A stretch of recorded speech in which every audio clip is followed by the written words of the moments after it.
Selamat bertemu kembali Bapak Ibu yang dikasihi Tuhan. Kita merenungkan firman Tuhan dari Injil Yohanes 12 ayat 12 sampai 19. Cerita ini cukup pendek, cuman 8 ayat. Tetapi cerita ini sangat menarik untuk kita renungkan karena cerita ini sangat indah sekali Bapak Ibu. Mari kita ambil waktu sejenak, buka Alkitab kita baca kembali Yohanes 12 ayat 12 sampai 19.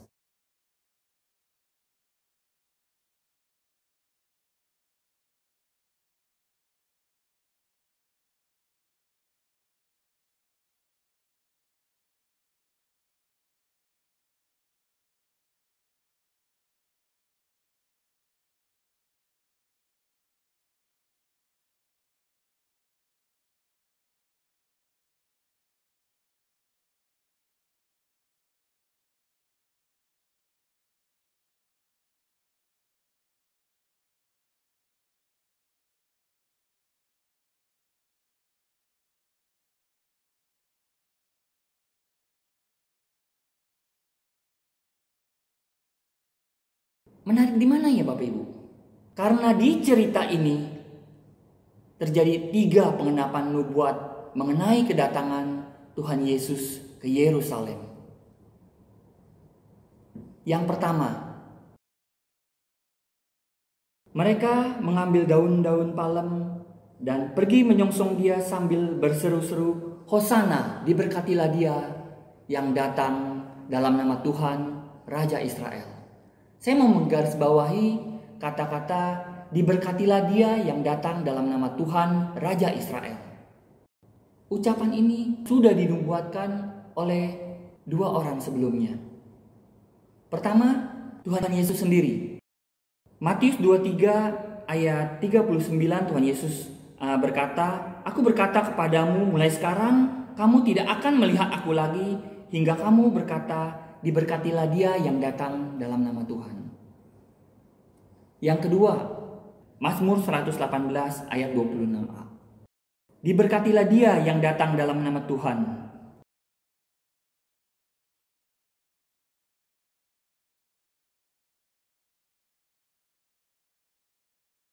Selanjutnya, di Yohanes 12 ayat 15.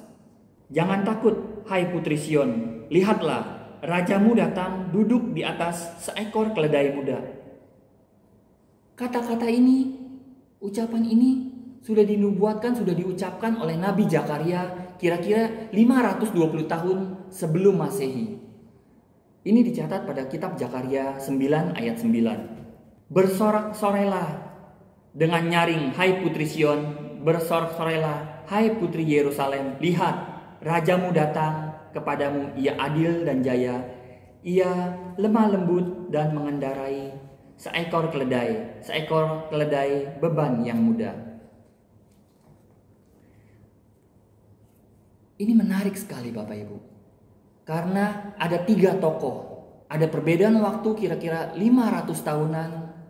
Tetapi jadi satu rangkaian penggenapan nubuat kedatangan Tuhan Yesus di Yerusalem ketika Tuhan Yesus dieluk-elukan ke Yerusalem. Bapak Ibu bisa bayangkan ada perbedaan waktu yang cukup lama, 520 tahunan.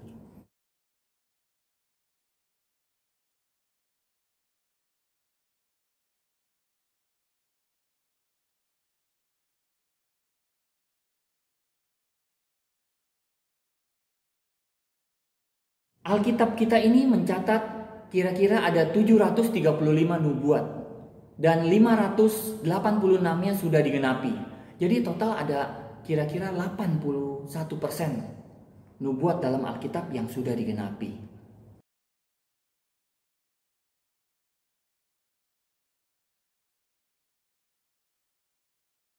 Jadi Bapak Ibu yang dikasihi Tuhan, kita harus tahu apa itu nubuat. Apa definisi nubuat itu? Yang pertama, menurut KBBI, nubuat adalah wahyu yang diturunkan kepada nabi atau sejenis ramalan. Sedangkan menurut Alkitab, definisi nubuat adalah menyatakan terlebih dahulu peristiwa-peristiwa yang akan terjadi harus berasal dari Roh Kudus. maka pasti akan digenapi, pasti akan terjadi. Keadaan yang sekarang terjadi di dunia ini adalah nubuatan di Matius 24, yaitu tentang 7 tanda akan kedatangan Tuhan Yesus yang kedua kali.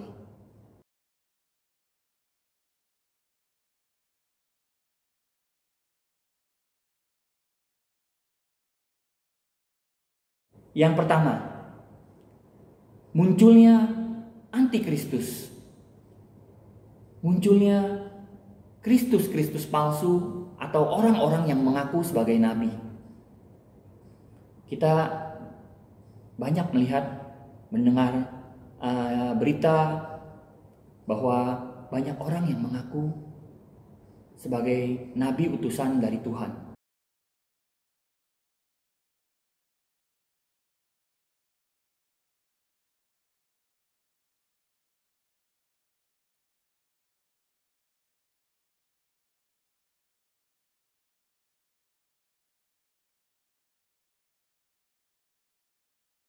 Yang kedua, bangsa perang melawan bangsa.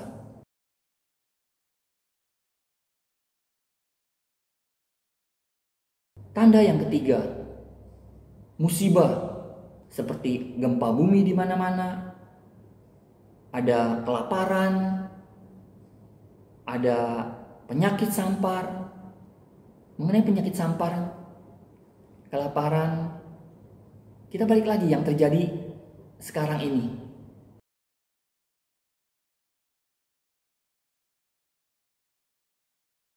Saya mau mengajak Bapak Ibu untuk membuka kitab Yeremia 16.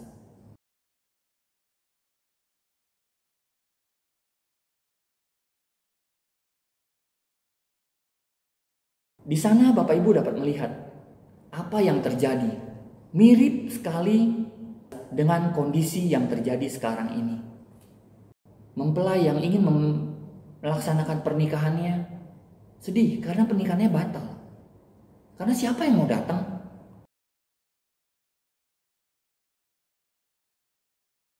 Tanda yang keempat, manusia semakin durhaka.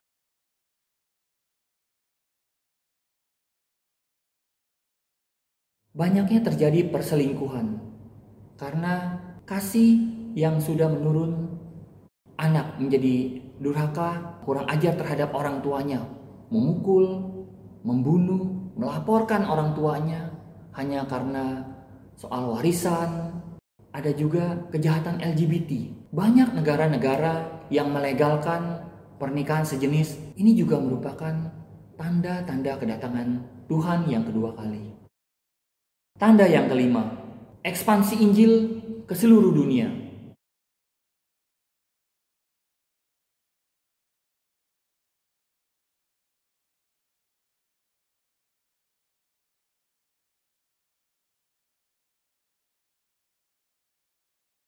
Tanda yang keenam,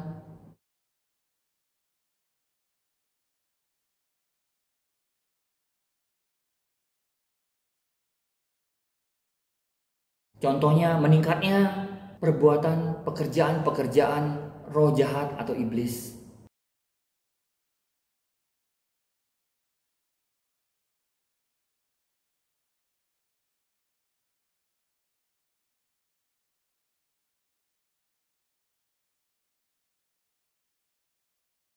Ini adalah pekerjaan-pekerjaan iblis. Tanda yang ketujuh,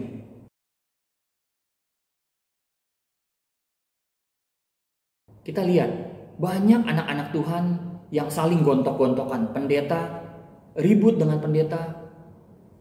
Gereja ini tidak sepaham dengan gereja yang lain. Perselisihan, saling tidak percaya, curiga. Itu adalah 7 tanda kedatangan Tuhan yang kedua kali yang dinubuatkan oleh Tuhan Yesus sendiri di Matius 24.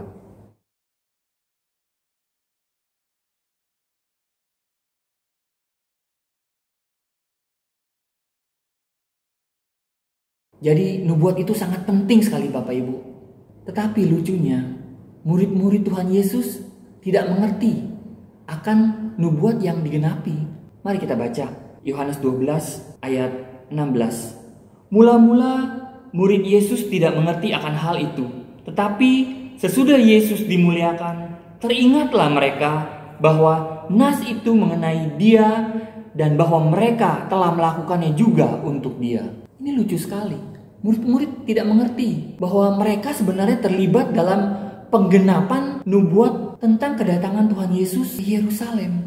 Kenapa dia nggak ngerti? Ada beberapa penyebab Bapak Ibu. Saya mencatatnya ada 3 penyebab. Yang pertama, murid-murid sebenarnya belum mengenal sepenuhnya siapa Tuhan Yesus itu. Yang kedua, ada dosa yang menghalangi.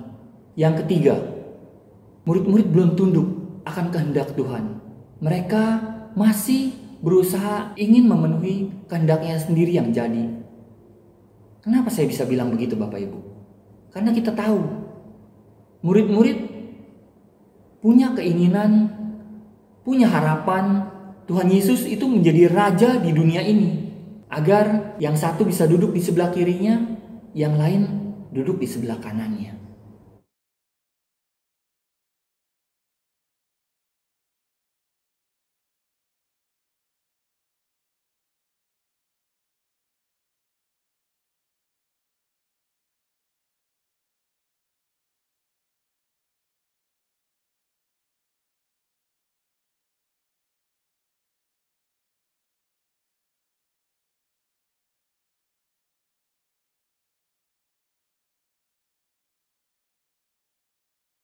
Karunia yang paling utama itu adalah karunia bernubuat. Ini dikatakan oleh Paulus di 1 Korintus 14 ayat 1. Kejarlah kasih itu dan usahakanlah dirimu memperoleh karunia-karunia roh, terutama karunia untuk bernubuat.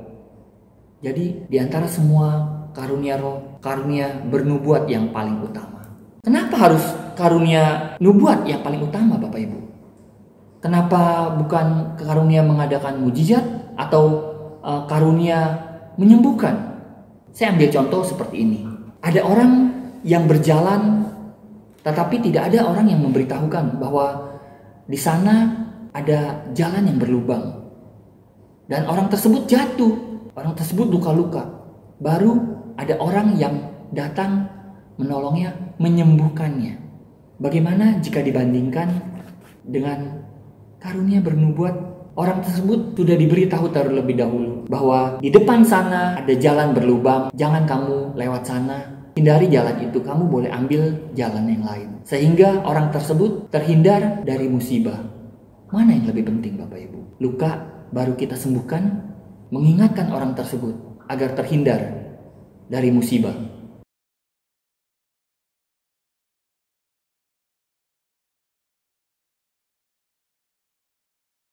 Jadi karunia bernubuat ini sangat penting sekali Bapak Ibu, karena banyak manfaatnya. Yang pertama, manfaat yang pertama menguatkan. Contoh di dalam Alkitab yaitu Maria ibu Tuhan Yesus. Ketika malaikat Gabriel datang dan memberitahu kepadanya bahwa Maria akan hamil dan melahirkan seorang bayi laki-laki, mula-mula Maria ragu. Bagaimana mungkin? Saya belum menikah, saya masih gadis. Tetapi ketika malaikat Gabriel berkata bahwa Roh Kudus akan turun atasmu, engkau akan dipenuhi oleh Roh Kudus. Hati Maria yang awalnya ragu-ragu menjadi mantap, menjadi kuat. Maka Maria berkata, jadilah padaku menurut apa yang kau kehendaki.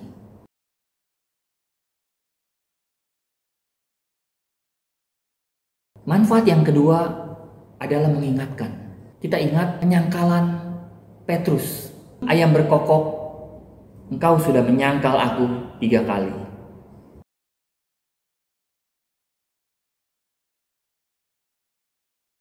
Manfaat yang ketiga sebagai penghiburan.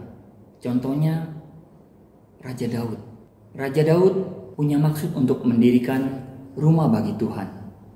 Tapi Tuhan berkata bahwa bukan Daud yang akan membangun rumah baginya, karena tangan Daud sudah berlumuran darah. Tapi Tuhan akan menunjuk Salomo, anaknya Daud, yang akan mendirikan rumah bagi Tuhan. Ketika Tuhan tidak menunjuk Daud untuk mendirikan rumah baginya, tentu Daud sedih dan kecewa.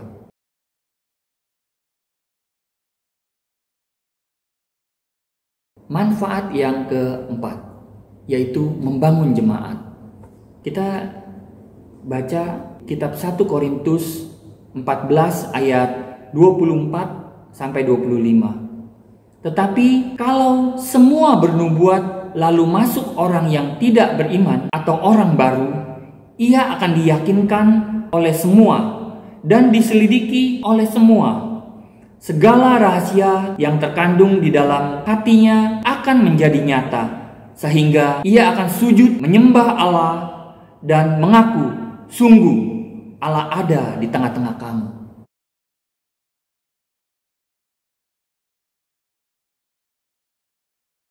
Buat itu sangat penting sekali Bapak Ibu.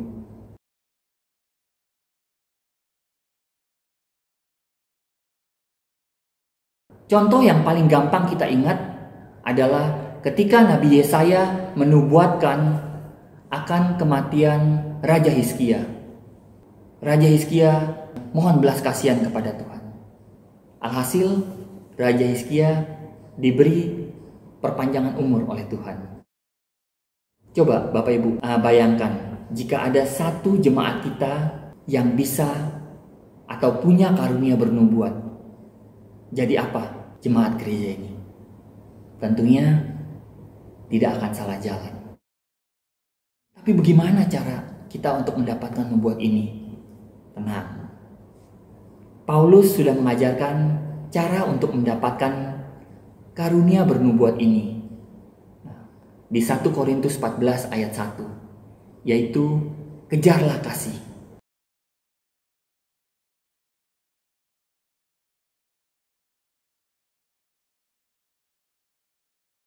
Ini jadi timbul satu pertanyaan baru, satu masalah baru. Kasih seperti apa? Bagaimana cara mengejarnya?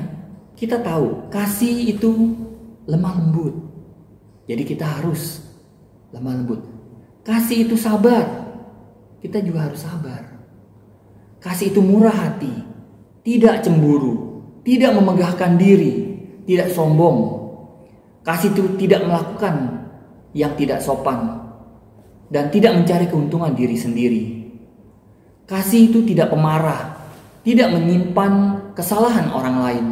Kasih itu juga tidak bersukacita atas ketidakadilan, tetapi bersukacita karena kebenaran. Kasih juga menutupi segala sesuatu, percaya segala sesuatu, mengharapkan segala sesuatu.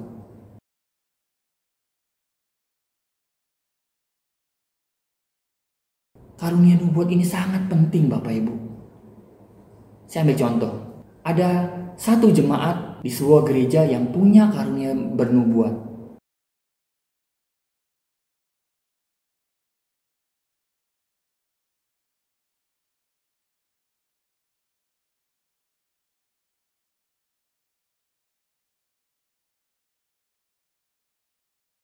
Dan gembala sidangnya pun positif COVID-19.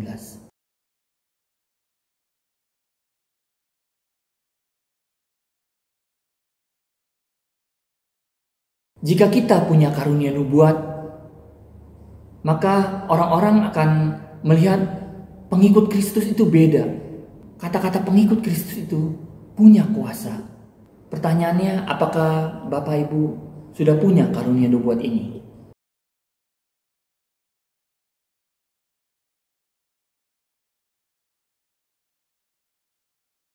Kejar, upayakan terus agar kita punya karunia nubuat ini, agar keluarga kita, jemaat kita, lingkungan kita, negara kita tidak salah jalan. Semua berjalan mengikuti Tuhan Yesus, Juru Selamat umat manusia, yang merupakan jalan dan kebenaran dan hidup. Tuhan Yesus memberkati.